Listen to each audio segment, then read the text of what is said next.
সকালে যে মুরগি রান্না করেছিলাম সেটারই ঝোল আর কিছু মাংস দিয়ে আজকে সকালবেলা রুটি দিয়ে খাচ্ছিলাম। এই চামড়াটা এত সুস্বাদু লাগে এই মুরগির। দুপুরবেলা ছোটো মাছ চচ্চড়ি করেছিলাম, সেটা পাতলা ডাল দিয়ে মেখে মেখে খাচ্ছিলাম। পাতলা ডাল আর ছোটো মাছের চচ্চড়ি, সাথে এরকম কুচি কুচি আলু দেওয়া থাকলে কোনো কথাই নেই। বিকালবেলা খেয়েছিলাম আলুর চপ আর সিঙ্গারা কচকচে পেঁয়াজ কাঁচামরিচ দিয়ে। সন্ধ্যাবেলা এরকম একটু ভাজা পোড়া খেতে ভালোই লাগে, যদিও এটা স্বাস্থ্যসম্মত নয়।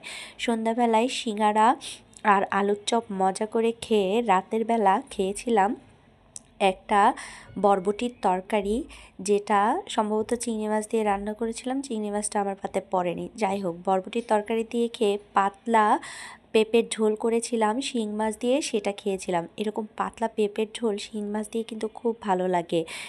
ভালো করে ভাত দিয়ে মেখে একটু মাছ খুলে নিয়ে এটার সাথে মেখে মুখে পুরে দিলাম।